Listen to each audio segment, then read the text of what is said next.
everyone, welcome to The Intense Mind, a podcast for intense people. My name is Imi, and I'm here with you to learn and grow from gifted and intense minds around the world. Today we're talking to Amy Yip. Amy is a mental fitness coach and the author of the book Unfinished Business, Breaking Down the Great War Between Adult Child and Immigrant Parents. In this conversation, Amy talks about her life and how it was deeply affected by her immigrant parents' struggles and the sacrifice that they've made. She shared stories about growing up with cultural expectations and trying to make her parents proud. Her story as a child of immigrant parents really highlighted the complex dynamics of these relationships. Growing up, she felt the pressure of her parents' sacrifices and expectations, which led her to feel like she was not good enough and needing to always prove herself. As Amy explored her story, she discovers the impacts of intergenerational trauma and the importance of empathy and understanding in the healing journey. She also discussed her career changes and how she discovered more about herself. As a mental fitness coach now, she tells us how she worked through intergenerational trauma and built confidence. Throughout this conversation, we explore topics like unresolved grief and the emotional process of self-discovery. Hopefully, you'll learn as much from this conversation as I did. Now to Amy. Hi, Amy. Nice to meet you. Hi, nice to be here. Thank you for having me. Absolutely. I'm really glad to have you. Today, I would like to get to know more about you and your unique experience with immigrant parents and how that has affected you. But usually, the conversation just takes on its own life. So let's see how it goes. Yeah, that sounds good. First of all, can you tell us a little more about yourself? Yeah, so I was born in the US and my parents came to the US, I think it was like in 1978, and they came with $1,700 in their pockets. And when they came, they had to leave their two young kids back in Hong Kong. So my middle sister was 2. The older one was 7. I was not yet in the picture when they came to America. Oh, all right. So you were the Yeah, youngest? I am the youngest, and I was also the accident. So when my parents came to the US, they came for 2 key reasons. One is what a lot of immigrants come to America for. It is to give their children a better chance, that American dream, a different opportunity. And the second reason they came to America is because my middle sister, who was 2 at the time, had a hole in her heart. And the So doctors in it's Hong medically Kong, required. yeah, and the doctors in Hong Kong couldn't do much for her. And so they needed to come here, survive, set the foundations here so that they could bring her here to get medical care. And when they got on that plane, they didn't know, will she survive while we're gone? Like, are we actually going to make it in time? And so it could have been the last time that they saw her, and I can't imagine that because I have a 2-year-old right now. And to think I'm going to leave him behind, might never see him, like, the pain of that. So they came to America to try to set the foundation. And then while being here, my mom got pregnant with me. Oh, And God. so Yeah. she goes to my dad and she's like, what do we do? We're trying to make things work. And here's, I'm pregnant again. And my dad was very, very traditional Chinese man, wants a son. So Is he that where said, they're from, Hong Kong? they're originally from right outside of Shanghai. So Yeah. they Well, have already moved once. yes, my dad is from Shanghai. My mom was from a village outside of Shanghai. So they had my dad snuck into Hong Kong when he was really young, like took boats and trains and snuck up in the dark in the hills. And my mom was had legal paperwork to go to Hong Kong, and they met in Hong Kong. Yeah. And so when my mom told my dad, "Hey, I'm pregnant," my dad said, "You know what? I've already got 2 daughters. I've always wanted a son." Because, like he really wanted a son to carry the family name. So he said, let's keep it. And so they decided to keep me. And they always joke that uh, at the hospital when I came out, my dad fainted. And he jokes that he fainted because, oh no, a third daughter. So yeah, that's a little about my history and my parents immigrating here. What was it like hearing that story? It's almost as though you were not very welcomed, just from what you've described. Yeah, that's a very like you're on point because growing up hearing that, and my dad used to always joke, "Oh, you can't," because I was a month early, and he's like, "You were a month early, so that's why that part of you didn't grow, the boy part." So I was like, "Oh, okay." And he used to always cut my hair like a boy, and I always felt like I should have been the boy. So I always grew up think like I tried to be the boy. I was a tomboy when I was a kid. I played sports. I'm like, I don't play with girls. And there was this pressure because I felt like I was already a disappointment because I was the girl, so there was need to prove that I was worthy enough throughout my childhood and into adulthood. The boy part just sounds horrible. Yeah. Um, and nowadays I joke with my dad all the time. Like, he adores us, he loves us. And I always joke like you wouldn't because I'm very affectionate. So I hug and I kiss and he loves it. Pretends not to, but he loves it. And I tell him if I were a son, you wouldn't be getting this, and I'm the best surprise. And he's like, yeah, yeah, yeah.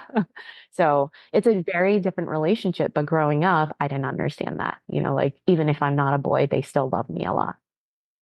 You've been very generous. Yeah. Mm. Yeah. Would you consider yourself having struggled with what psychologists call intergenerational trauma? Or how would you describe your experience? Because that's a very specific, yet mm, you're not alone in that at the same time. Yeah. Yeah. So I want to start by explaining how I think about what intergenerational trauma is, just because Please there's so do. many definitions out there. And the way that I look at intergenerational trauma and through my own research and training And is that actually, it might be useful to tell our audience what you do. oh yeah. So Sorry to let's get interrupt. that. No, that's a great point. So a bit about, my upbringing influenced my whole life. I was this, I'm gonna work hard, achieve, and I was constantly like didn't sleep, like that was my life. Get the A plus, not the A. A is not good enough. Like that was my life, right? Um, and so my career, I spent 16 years in corporate America. I started as a tech consultant Mm. at Booz Allen Hamilton. And then I went back to school, got another degree, went into brand management at Clorox. And then my last corporate job was at Google, and I spent 5 years there. And They're all hardcore corporates. very hardcore corporates. I was burnt out. I was hospitalized many times from overwork and stress and burnout. And eventually so I became a coach, and my journey into becoming a coach was actually it's a great story, so I'm going to share this story. And it was when I started at Google, I had always said I have dreams to see the world, to travel, to give back, volunteer, and I want to do that before I settle down, right? And so when I started at Google, I said max amount of time I'm going to stay here is 5 years, and then I'm going to go do this thing. What I didn't realize at the time was as a woman in your mid 30s, you have a lot of big decisions you have to be making. So I was in my mid 30s when I was at Google. For one, my career at Google was going really well. And my dad was going around bragging about me working at Of Google, 'cause course, it's it's like, Google. so when I even mentioned the fact that, oh, I might leave, he's like, what are you thinking? But my career was going well, and everyone's like, why would you leave? Everyone's trying to get in. Then I got a husband during that time. I was single at first when I started, and husbands change plans when you have a partner, right? And the biggest thing that happened during that time was everyone was saying you should have babies. Someone said your eggs are rotting. You're hitting your mid 30s. You need to start having kids because if you don't do it now, you might never be able to have kids. And so that put a lot of pressure on my husband and I. But Google has this great benefit to do IVF. So we had our embryos. We had our embryos frozen. And we're like, great, we're gonna freeze our embryos. That's our backup plan. And we could still go travel, volunteer, and then come back and use them. Thing is, a year later, we found out that the tank where embryos were stored, the like freezer tank thing, lost temperature control. And so they essentially said, we can't tell you the viability anymore. We don't know if it's good or not. It's like if you had meat in your fridge and your fridge loses temperature. So they're like, until you plan to try it out and use it, we can't tell you. And I'm like, but I wasn't going to try it using it until later, you know? And so that was when I hit my rock bottom point. And I went on a self-help journey and try to figure out like what is it that I really want? Because on the outside, everything was great. I have this great job. I have a wonderful family, wonderful husband, great friends. So why am I complaining? So I felt a bit guilty and shameful for doing that. But on the inside, it's like something just felt off. But because I was raised in a very traditional Chinese household, you want to save face, you don't air your dirty laundry. I started with reading books because I'm like, I can't tell the world that things aren't great. So I'm going to read books and figure it out myself. Books didn't work. I read for 8 months, every book out there, learned a lot of good stuff, but not do I have settle down, have babies, or do I go pursue my dream? And so, a good friend, have you ever heard about ayahuasca? Yeah, of course, yeah. So, for those who are listening who don't know what ayahuasca is, it's a medicinal plant. In Peru, they give it to you for clarity and cleansing of the soul. It's an earth plant. And so a really good friend told me there's this thing, it's called ayahuasca. It's supposed to give you clarity. And I said, "Oh, that's what I need. I need clarity." And so I went to Peru, 5-day ayahuasca ceremony to try to figure out what to do.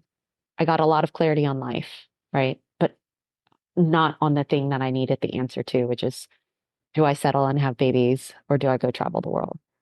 And then when I got back to the US, a coworker told me about coaching. I didn't know what coaching was. And I was honestly skeptical. Like, how could someone who doesn't know me help me figure out the answers? But I was also desperate because I'm running out of time. And so I hired a coach, and it was the best thing I did because she helped me to figure out what really matters to me at my core. Not what everyone else is saying I should want or who I should be, but really what do I want? And I realized two things. One is even if I stay, I'm not in control of if I can have kids or not. It's just not something that even though as much as we want to control it, we don't have control, but I do have control of whether I pursue my dreams, and I'll regret it if I don't. So I made the decision. I'm going to go off and, we're going to go travel. We're going to go volunteer and we're going to go live out the thing we've always wanted to do. And then the second thing I decided was I want to be a coach because it sucks being stuck and feeling like you have nobody to talk to about it.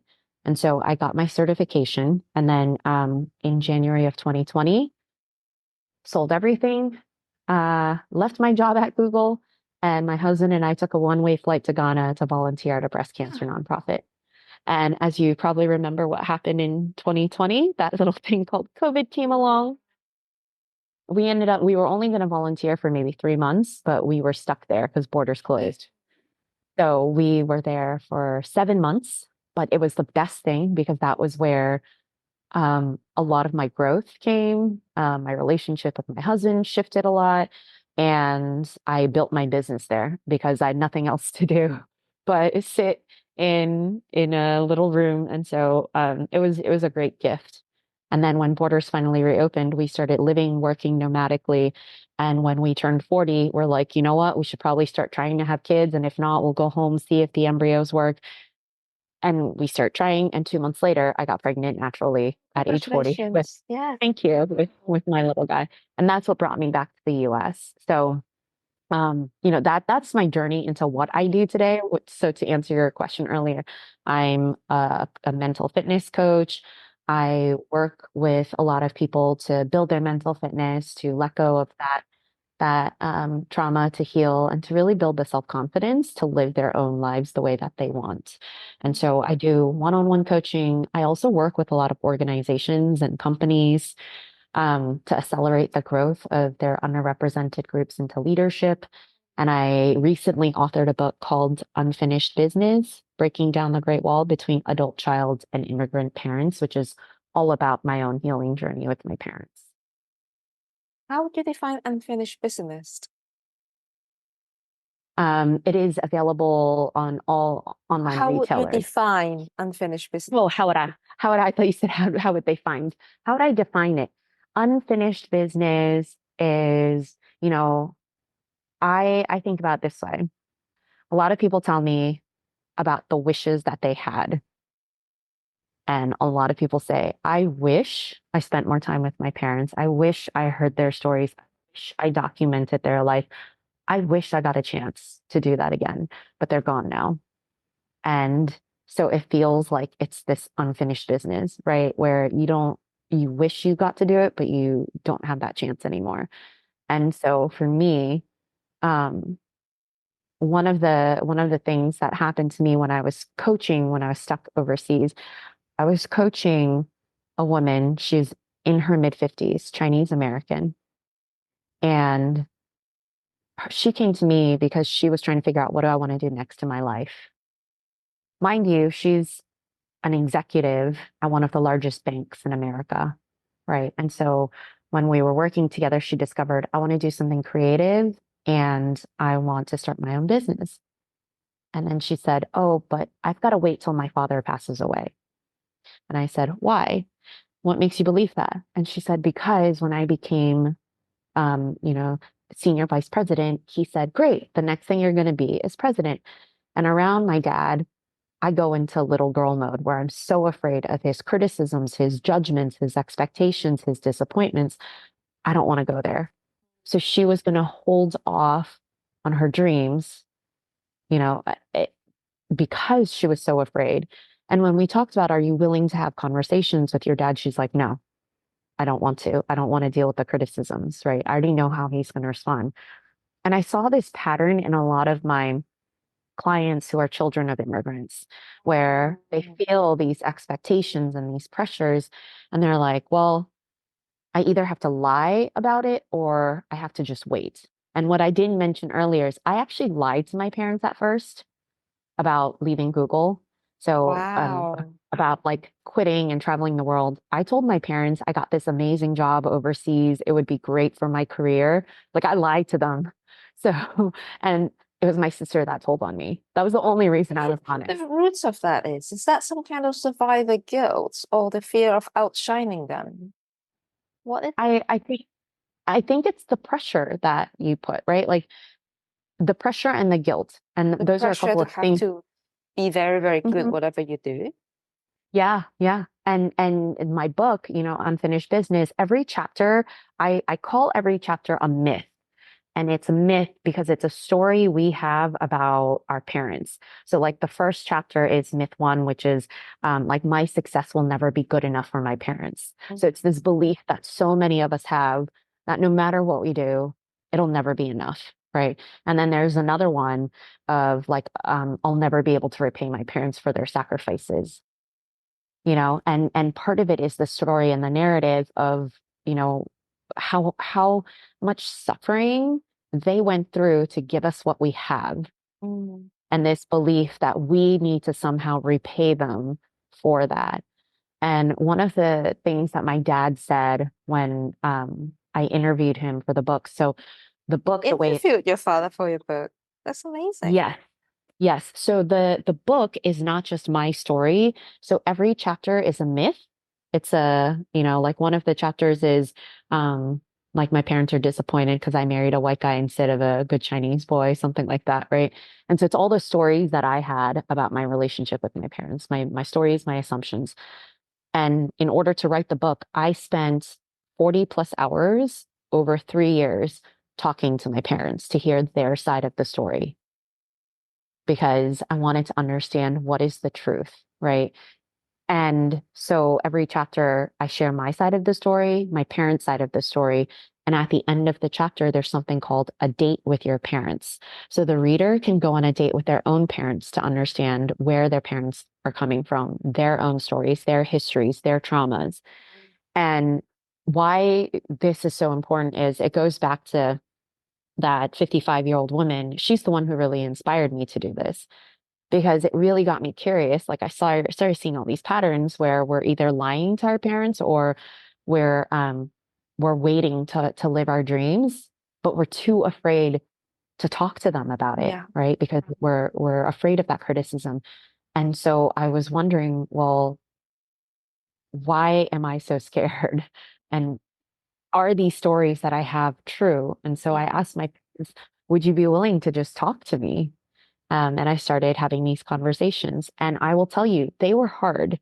You know, the first 20 out of the 40 hours, big emotions, a lot of anger, resentment, frustration. I walked out crying.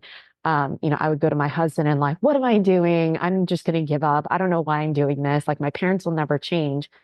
And the big shift happened when when I started these conversations, I wasn't pregnant and, I didn't have a child. So in the midst of these conversations, I got pregnant.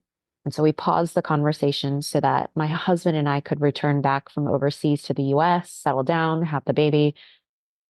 And after I had my baby, I went back and I listened to some of the recordings and I was shocked because the words I used were fine, but my tone was not nice.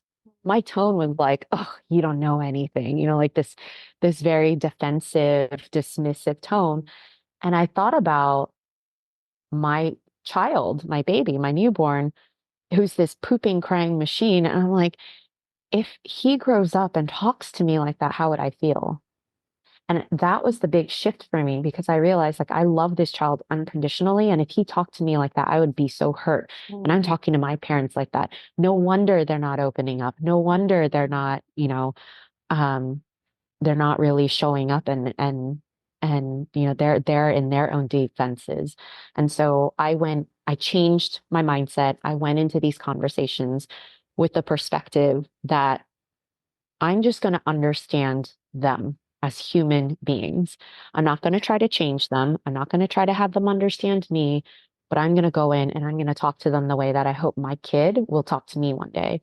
And that's when our conversations really shifted. And when my parents, so the book is, I'm actually, um, still in amazement that my parents are so open to letting their stories be heard because they share a lot of vulnerable things. And I published it, their biggest regrets in life, just all of that. So they really, really opened up. And now we have this deep, deep connection and a very different relationship. Wow. Yeah. Yeah. What was I going to say? I know a lot of people would find publishing an autobiography really, really healing, but they are held back because of the fear of airing their parents' stories, the guilt that comes with it. Hmm. Because it's not just their stories, their parents. Yeah. Do you And find that healing to uh tell the world your story and to take stock of what has actually happened? I think there's two things. Um, the healing actually came from the conversations. Mm. They came from understanding my parents' history, the traumas they've been through, their experiences, and I understand them more as human beings. And it doesn't mean that I agree with everything that they did and the way they did it. Like my parents abused us. They physically abused us. They beat us up, and like hit us with the feather duster and all that, right? And they would yell at us. And it's not how I would parent my own child. So I don't agree with things that they did. And I also understand why they did it. When you're under that much stress and pressure, no sleep, have three kids to raise, sometimes your emotions are big, and it's hard to regulate. And they did the best with what they knew how to do, because that's also how they were raised, right? They just didn't know any better or any different. And so I think that helped heal a lot in terms of me understanding their side of the story, why they did the things they did.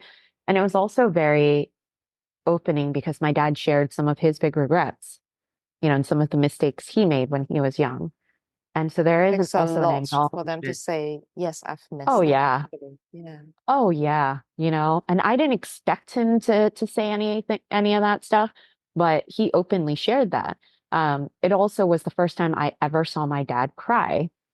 I've Mm. never seen my dad cry. And so one of the conversations that we had was about my grandpa, who passed away when my dad was young. And he was talking about my grandpa, and my dad started crying.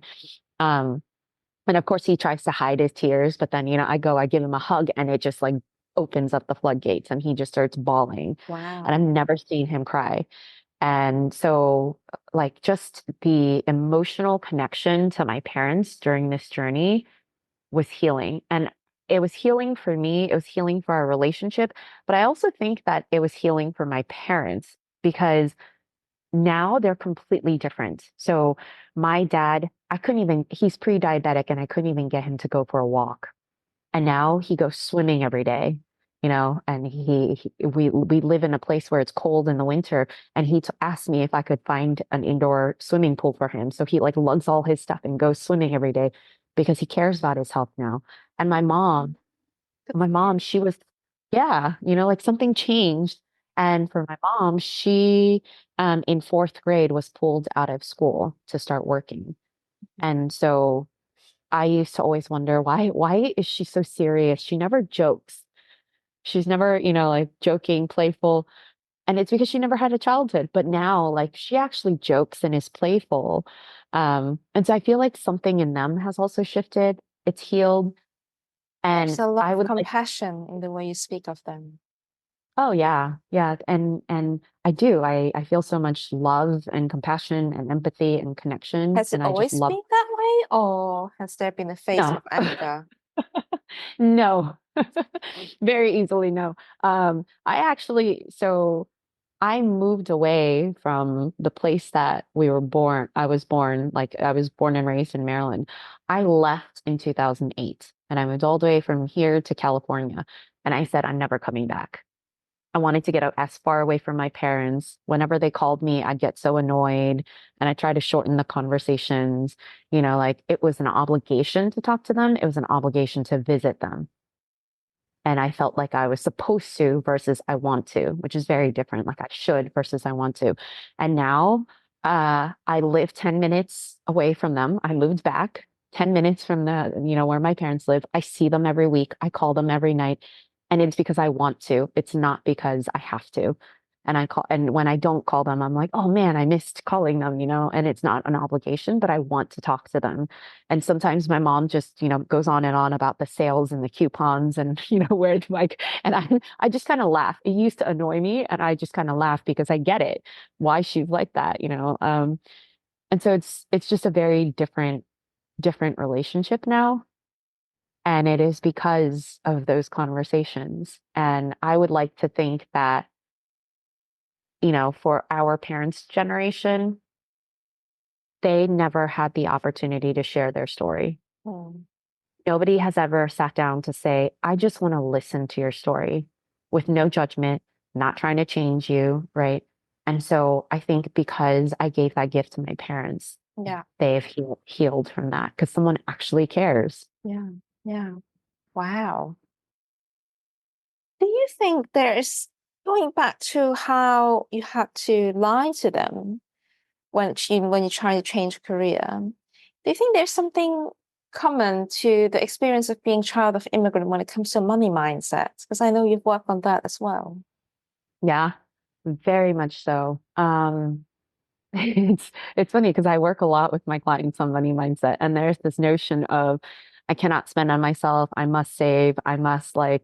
Um, I must not spend on myself. I could spend on other people, but not for myself. Like this always caring for others and not for me because that's selfish. So there's this community-based type of mentality too. And a lot of it comes from our parents. But it's so interesting because when I when I talk to my parents about this conversation around money, they're like, they basically said this, we came with nothing. We, It's such a classic thing to say. right? Right. We came with nothing. We didn't have the choice to spend money on ourselves. Yeah.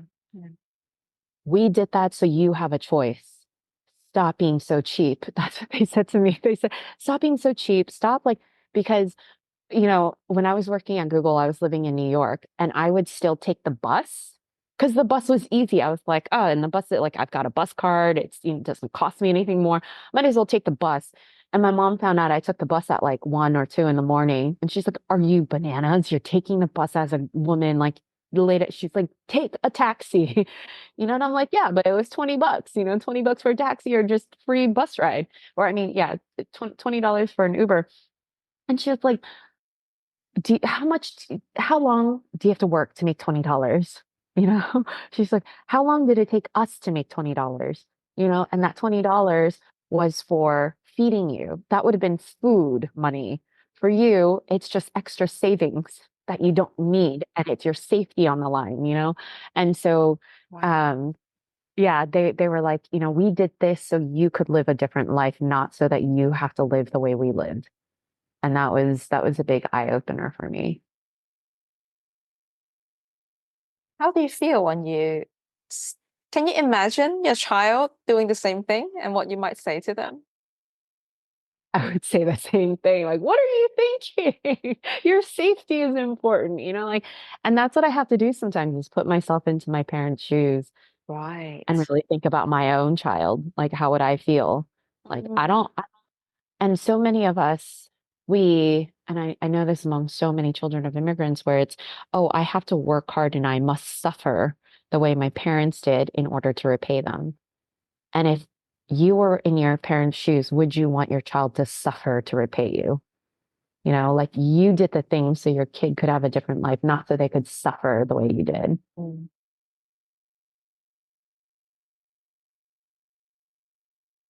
How would you help your clients who just they may not even be aware that they have been haunted by intergenerational trauma. They just think it's a part of their personality. But Mhm. clearly they self-deprive and they don't spend money on themselves even when they have to. How do you help them? What are some of this if they sense that there's something unhealthy about the way they deprive themselves? How do you guide them since you do work with people? Yeah. Yeah. A lot of the work I do is mindset, and it's about the deeper. It's not the surface level. It's not even about the money. It's what does the money represent to you? What did you learn? We learn our worldviews, our beliefs, our assumptions, our values, all these things were learned. Anything that can be learned can be unlearned. So it's really getting to the core of what does money represent to you? Where did you learn this? What were you taught about it? Right? And how true is that to you today? And taking baby steps. It doesn't mean completely shifting in things, but really seeing, um, making a shift in how you think about money. For me, it was a long journey for me to see money is not good or bad. It is not, it is a tool. And as a tool, I can use it for certain things. There's a purpose to the money and to not be afraid of not having enough. And I think that goes back to an earlier question that you posed about intergenerational trauma. And, part of it is the history that many immigrants went through is of scarcity. Right. My mom grew up, she had to share a single apple with 5 other siblings, one apple for 5 siblings, and that was a treat. And so for her, it was you don't get special things and there's not enough to go around. And sometimes you go hungry, right? There's just not enough. And so that was just ingrained in her, this belief of scarcity, this fear of not enoughness. And that got passed down. And so it's recognizing, well, what is true for me now? I don't have to share an apple with 5 other siblings. I don't have to, and really understanding where the source of our beliefs and values and worldviews come from, and then what is mine to hold on to moving forward, and what is mine to let go of. And the other thing is to really think about what kind of future do I want for my kid? Because sometimes we're not willing to make the change for ourselves, but we're willing to change for others, especially our children. And I don't want my kid to carry some of this like anxiety that I had about money. And so how do I want to change that? Mm, yes. And Korea too, in terms of shining, it's the same thing, isn't it? It's about Mhm. stepping into one brilliance and honoring one's past and parents without feeling that you've betrayed them, Yep. which is so Yeah. hard. Yeah. It's a lot of people I know because they were taught growing up. What matters in your career is your title, your salary, and that you're moving up, right? And so there's this mentality of, I have to. Like, I actually did a session yesterday with a client, and her belief is, I haven't been promoted in 5 years. That's my next step. And when I posed the question of, well, what makes you think that that's the next step? She's like, because it is. And there's there's not a certainty of like, well, why? She couldn't explain it. It was because that was just handed to her. And so it really is about exploring, well, where did I learn these things? How did I learn where success is and what do I want it to mean for me? Mm. Apart from money mindset, career choices, what else do you see are some of the common themes or unfinished business, as you call them, carried by children of immigrant parents or One of the people biggest who are affected by transgenerational trauma without knowing maybe? one of the biggest things is mental well-being and the ability to ask for help. Mm. That's huge. And there's this stigma around mental health and asking for help. You have to suffer. There's a Chinese saying, 吃苦, right? You have to eat bitterness. And it's all about like, how hard can your life be? It's so Which is, vivid. Eats your bitter, yeah, isn't it? Yeah. yeah, which is, which is bizarre. And it was, um, it was fascinating because I have a whole chapter on that too about mental well-being. And my sister, because my sister is a psychologist, and so when she decided to study psychology, my parents' initial reaction back then was, "Are you crazy? What are you thinking? You're gonna, be around crazy people. That's gonna make you crazy." But they have completely changed their perspective now, and it is because, and I asked them how that came to be, and it was because they said growing up back in China and Hong Kong, the only time you go see a psychologist or a psychiatrist is if you are seriously mentally unstable and you go to the psychiatric ward. There was no such thing as a therapist for stress, a therapist for postpartum, right? Like that just wasn't therapy for what marriage, marriage counselors. It just didn't exist. And they said they didn't have the luxury to have that sort of help, even if they needed it. Like you couldn't afford that kind of thing. And so they didn't know anything about it. But because my sister went into studying psychology, they watched the news, they read newspapers, and they started learning about all this, right? They're like, yeah, like it's, if you need help, you should ask for help. And it was so interesting to me because when after I gave birth, I started getting postpartum anxiety and depression and all of those things. And it was my mom who came to me and said, Amy, you need to go get help. Wow. She, yeah, she was the one who came to me and she's like, you're not doing well. I can tell you're not happy. You're crying all the time. Like, you need to go get help. And I was shocked at first. I'm like, what do you mean? I need help, like, and there, she's like, the hormones from pregnancy. Don't you read the news? Yeah. I was like, oh, okay. Yeah, I know about it, but I'm so fascinated that like they're supportive and she's the one pushing me to do it. Um, and so I think that there is beginning to be a shift in the community, not just my parents. I know my parents a lot of people have said, oh, well, my parents would never talk like that, but like I think there is generally a more openness to it. Um, and we do like there has to be a willingness to be able to ask for help. I think it takes more courage to ask for help than it does to try to hide behind a mask. Mm, yes. Wow. I can imagine, as I get questions like that very often. I'm sure you do too. Clients asking, how long will it take for me to get rid of my burden and break through? I know you can't quantify it, but how would you address that? How long would it take? How many sessions would it take for me to be fixed? So I say a bunch of this. I have a couple of thoughts there. One, it depends on what you're working through. Second is that there's nothing to fix because you're not broken.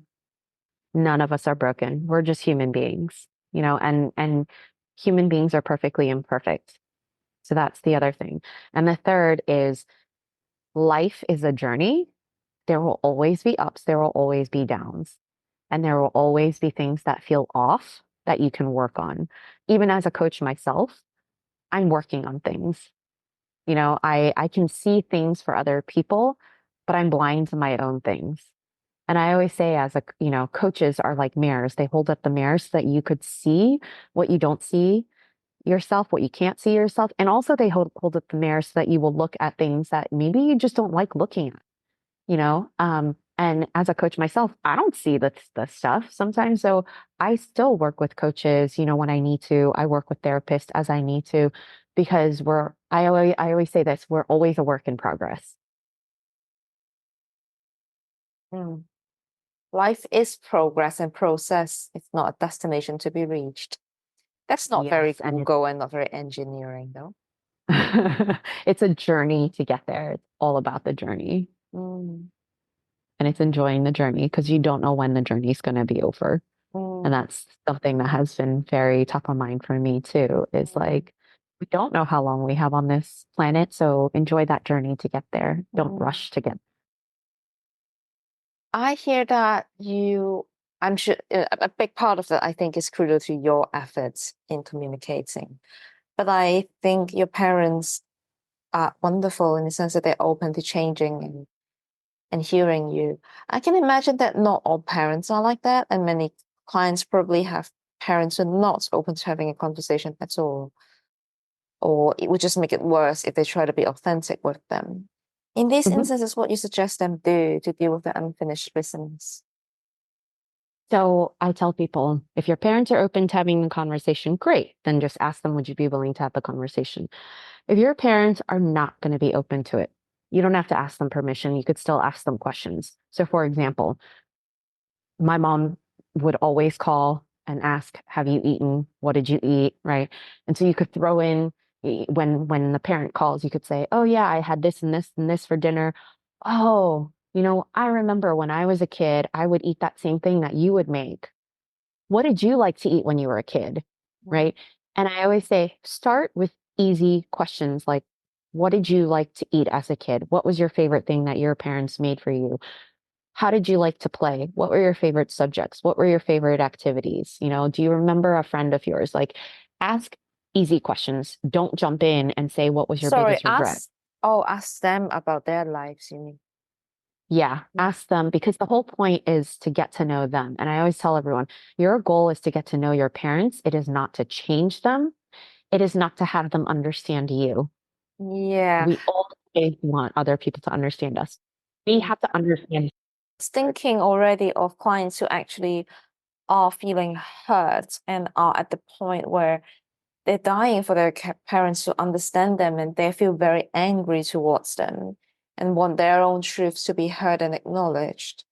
But then if they tell their parents that, they probably get a lot of defensive responses. So they're feeling quite stuck. There's like this huge sense of injustice. And that's Yeah. what they call unfinished business, like this ball of anger and injustice doesn't go anywhere because their parents refuse to acknowledge what they have been through, or even situations where they feel like they had a traumatic parentified childhood, whereas the parents go, well, we tried really hard to put food on the table, you had it much better than us, what else do you Hmm. want? You call that abuse? Try what we had. Hmm. And so their anger are left stuck. Yeah. And that's, and this is the truth with any relationship. Doesn't matter if it's a friend, a coworker, a parent, a colleague, a child. Mhm. One person has to be willing to put aside their egos, all their stories and narratives, and actually be the one to say, I want to understand you first. I want to understand why you're feeling the way you're feeling. What is your story? What are your beliefs? Like, what's happening with you? Because If you're attacking them, they're attacking you. No, it's not going to get anywhere. Someone has to be willing to be the one to go first and say, I just want to understand you. And it's not until one person feels understood that they would be willing to try to be open to understanding you. Yeah. It's so hard to be the bigger person though when you feel like you're the victim. Yeah. Or And coming that's to part of wake it. up to that. Yeah. Yeah, that's why I tell people you need to know why. Why do you want this? And your why should not be, I want to change my parents and I want them to understand me. But why do you want your relationship with your parents to change? What do you want to be different? And I honestly believe that no matter what we say, no matter how far away we try to run from our parents, deep down, all of us still want them to love us and to accept us. Yeah. That's core for so many of us. And so if that's your why, like I want this loving, accepting relationship. I want to be close to my parents. That should be your why going into the relationship, into these conversations. And it's just getting to know your parents. And you start with those easy questions of what was your childhood like? Not that's not specific enough. Be very specific in your questions. What did you like to eat? What was your favorite subject? How did you like to play? What was your fondest memory? And so start getting to know your parents. And remember, like it took me 3 years to get to where I'm at, and there were hard moments and know that it's not going to be easy. That's why having that why is so important. Would you ever suggest people to give up and cut off from their parents? Can you repeat that? Do you ever suggest people to cut off and give up? Um, it depends on what they're hoping for. Um, there are so in my perspective, there's so much of this toxic, narcissistic parents, cut off people, set boundaries thing going on. And while I think that the intention is good, it helps people, set these boundaries. And there are true narcissists and toxic people out there. But I think these words are becoming overused and we're starting to cut off and set boundaries with people that are cutting off important connective ties. And there's actually a research from NIH, and it shows that one of the top risks for estrangement between a mother and her adult child, it's not because of toxicity or narcissism. It is because of a difference in values. So they have different belief systems, and that's why they're cutting each other off. Yeah. Right. And so it's, can you have the courage to actually move through and move past the differences in your beliefs and just get to know each other as human beings? You don't have to agree, but there's a difference between, agreeing and getting to know each other as human beings. That's beautiful. I want people to know forgiveness is not a requirement, but at the same time, I also think ultimately, if you can come to an understanding and agreement from a loving place, it's much better than holding the resentment and cuts off and then feel like, there's always going to be this big hole. Because with that, it's possible, but it always comes with really a complex mixed bag of feelings that could take years to heal. Yeah. And 100%. And on top of that, it's recognizing that no parent sets the intention of, I want to screw up as a parent. Yeah, right? completely. We all go in trying to be the best we can, and we're all going to mess up. I look at my 2-year-old every day and I say to him, I'm going to do something that's going to mess up. And I hope that you still know I love you and forgive me for it. Because I know I'm going to mess up. None of us are perfect. Even with my husband, his mom, he's white American, grew up in a household where his parents were like his perennial cheerleaders. They were always supportive. And his mom always said, "You are perfect." That screwed him up. And you would think, how does that screw him up? And it's because he received it as a child as, I love you if you're perfect. Yeah. So he would be Or there afraid to could not. be a lot of coddling with, out of love and kindness. Yeah. And so that's why, like, we're all going to mess up. And so it's, can we recognize that our parents did the best they could? They're perfectly imperfect human beings and they messed up. Yeah. And it's hard for anyone to admit that they messed up, to apologize. I mean, for anybody who's listening, how hard is it for you to admit when you messed up and to apologize? It is a complex issue. Yeah. Well, thank you for shedding light on that and sharing your perspective. I think that's something that I want to tread very carefully on because I don't want people to feel that they're obliged to have to do the forgiveness route. At the same time, it could be more liberating if you can reach that because sometimes holding on to anger, releasing anger and processing anger is great, but holding on to anger for the rest of your life and letting it seep, it is like drinking poison and hoping the other person to die. Yeah, it is. And you have to think about forgiveness as it's you're not doing it for the other person, you're doing it for yourself. And you're not necessarily it's almost as like you're forgiving, you're forgiving, you're letting go. That's what I like to see it as. Like, let me truly let go of this. I understand and I can let go. Yeah. Hmm.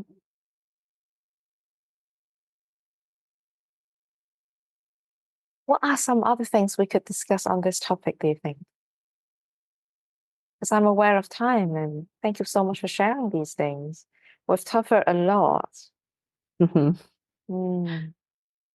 How? I think Go on, go on. one thing, one thing, one thing that a lot of people ask me is, what if I've already lost my chance? It goes back to that unfinished business. What if my parents are gone? And the thing that I tell them is, are there ways for you to learn about your parents' story? Whether it's digging through some of their old things, talking to their, people who might have known them, aunts, uncles, their friends, but really trying to piece together their story so that you have an understanding. The goal of this is really so that you understand their life, their story, and see them as a human being that had these experiences and, have an appreciation for who they are. Thank you. Have you ever worked with people with unresolved stuck grief where the parents were gone and they couldn't let go? Or is that I, ha- yeah, I have. And it's a long process and it's around allowing yourself to grieve. So all emotions are sensations, it's energy in the body. Emotions need to come in, they come into your body and they need to exit. If we don't let them exit, what so many of us do is we numb the emotions, we suppress them, but they're still sitting in our bodies as energy, which then results in um, inflammation and pains and all these other things. And in moments when we least expect it, those emotions burst out of us. So it really is around giving yourself the time to feel the emotions. And when I say feel it, it means not spinning in your head in the stories, but really feel the sensations. Like grieve is painful, it doesn't feel good in the body. So it's just sitting with those sensations, letting yourself to fully process it, and giving yourself the time and space to do it. I And think and then it becomes celebrating a person's life. mm, I think a lot of people have the fear that once they open the floodgate, it will never get closed. Yes, and if you suppress it, it's still there Yeah. and it comes out when you least expect it. I had a client who her father passed away 2 years ago and she's never fully allowed herself to grieve. And there was a moment when her uncle came to visit her and he said something. It was like her dad's brother, and her uncle said something that all of a sudden just like released all this pain that was in her that she hadn't felt in a long time. And it still sits there, and that's part of the thing is you can be intentional and let yourself release it, or it just pops up when you least expect it. So she ended up bawling in front of her uncle, um, and she didn't know what to do with that. So Thank you for sharing all that you've shared today. yeah, thank you for having me. Yeah. Is there anything you would like to add to our conversation? I think that's a lot of stuff. I would I would say, just it's challenging. Humans are challenging and complex, And if we were just to have that empathy and compassion and realize that all of us are going through something and have gone through things and will continue to go through things, then it could shift so much of how we interact and engage with each other. Thank you for saying that. I used to get anxious about having to come up with some special insights in these conversations with people and then to release them into the world. And then I realized actually the feedback I get is that a lot of people feel pretty healed just from knowing that they're not alone, just from hearing just from hearing other people's experience. And they don't have to adopt everything they hear. Yeah. So, yeah, thank you just for sharing your own experience. I think that in itself is a lot. Yeah, thank you for having me. All right. Well, have a wonderful day and we'll be in touch. Thank you. All right. Thank you for today. Have a good day. Thanks. Bye. Bye. Hey, thank you so much for tuning in. For more, please head to eggshelltherapy.com. There you will find more stories, articles, and resources for people just like me and you. Bye now. Keep putting one foot in front of the other, moving forwards, never looking back. Just one more foot in front of all those countless others, and we're there.